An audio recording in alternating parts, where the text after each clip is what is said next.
Another example, you put your pigtails in and keep them from tangling. The bar on the front allows you to run over the poly wire and takes it right up under your ATV so you don't get it tangled up in it and you don't have to open gates to go through. An example of how you can hang your reel and drive down the fence line and reel off your poly wire, okay, very quickly to lay down a new line. That's if you're laying multiple strands, okay, for small ruminants. Allows you to do it all at once. This is a major fencing rig out in the Sand Hills of Nebraska. Solar panel charger, another example of solar panel chargers. I use a lot of those. This is an example of how you can build temporary corrals very cheaply, okay? These are hay bale corrals. They're edible corrals. They can eat their way out. They eat their way out. That's exactly right.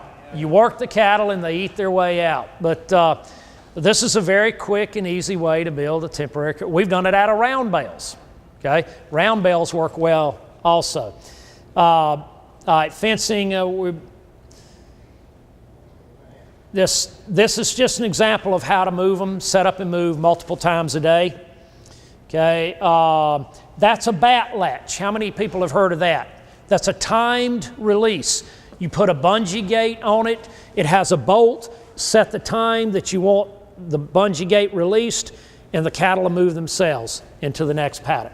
Okay, multi-species grazing. It's cattle and goats here. Cattle and sheep, hair sheep at White Oak Pastures in Georgia. Hair sheep here.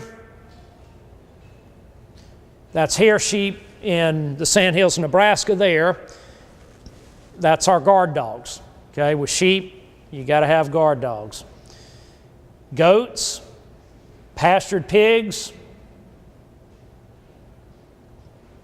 pastured poultry. The top two rigs are for layers. This is at Gabe Brown's. The bottom is for broilers at Gabe's. And they have many, many of these units rotating around the pastures, okay, at all times. So just some example, you can take these old bumper pull stock trailers, you can a lot of times get them for a couple $100 a piece and retrofit them to hold layers. This is at Gabe Brown's here, okay? Every day, every day.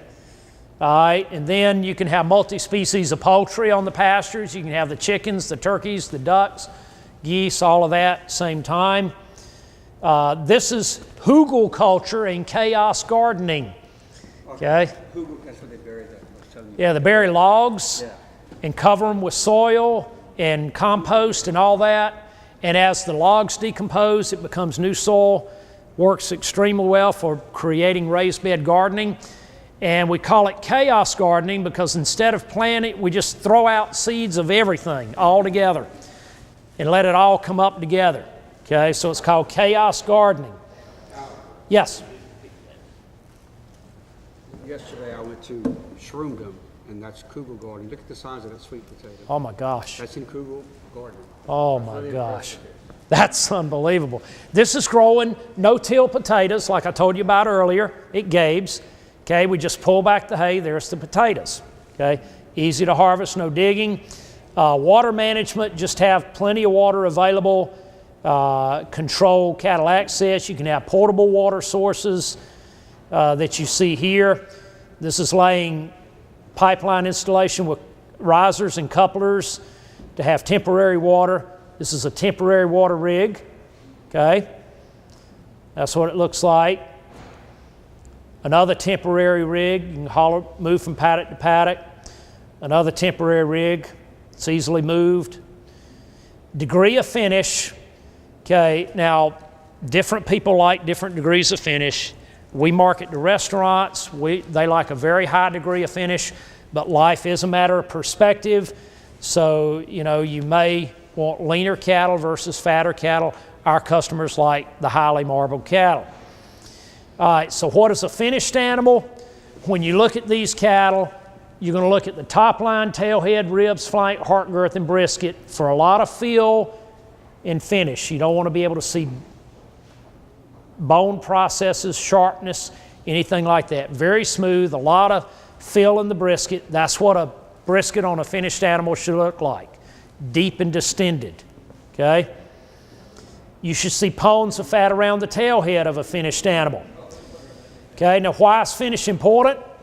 We got to know what our end target is for our customer base. Okay, ours is choicing up. That's what we're looking for. We get in the plants, we grade our carcasses, we see what's going on. We pay attention to the fabrication of our carcasses.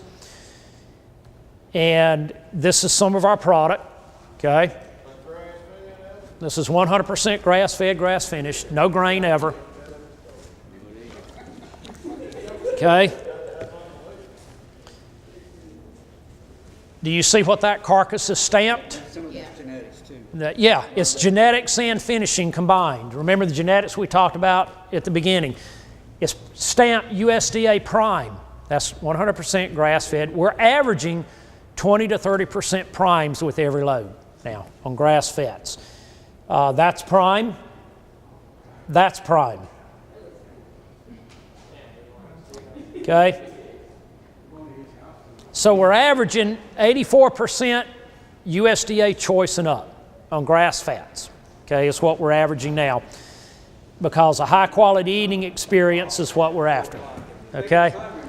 I hear you. I hear you. The aging. We do no dry aging. Everything is fabricated within 48 to 72 hours after kill. We do no dry aging. Okay? Everything is wet aged in the cryovac for a couple of weeks before it goes out to a customer, except for hamburger. Hamburger can go out immediately after fabrication. But any whole muscle cut is put in a cryovac and wet aged for a minimum of 2 weeks before it goes out to the customer. No dry aging. No dry aging. We have too much shrink loss and trim loss with dry aging, and we don't need it. It's unnecessary. So where do you dry age this?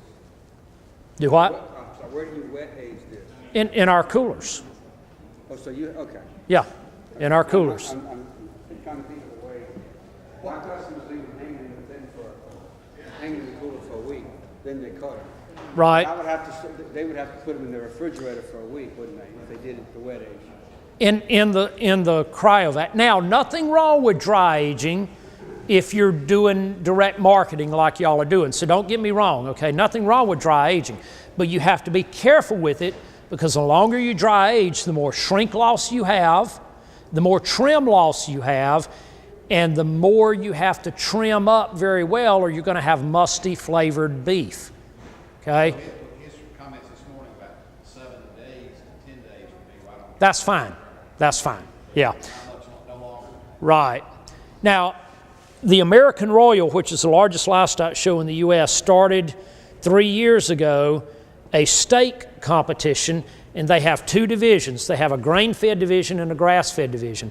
I was one of the judges the first year that they did this, and so we sampled all the grain-fed and then all the grass-fed. And I can tell you that all 3 years so far, they do not allow the grain-fed and the grass-fed to compete against each other.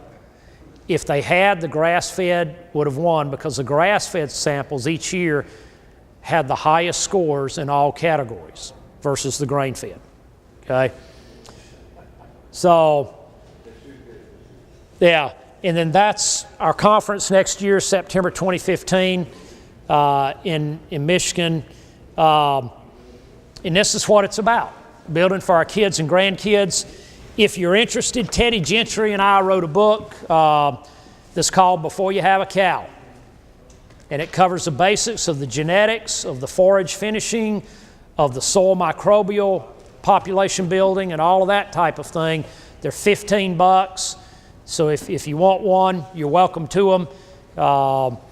And they are signed. Teddy has signed them and all of that. You signed it? I signed them. Teddy's the more important signature. But if y'all don't know who Teddy is, he's from the country music group Alabama.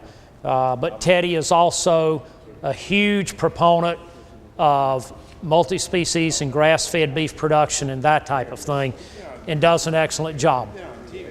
Yeah, exactly. Any other questions I can answer for y'all? Thank you very much for your time and attention. Oh, email address. Thank you. Okay, my email address is Allen, A-L-L-E-N, okay, Allen Williams, no dot between Allen and Williams, just Allen Williams, at Joyce, J-O-Y-C-E -farms. So it's Allen Williams at joyce-farms.com. Wife named Joyce? Nope.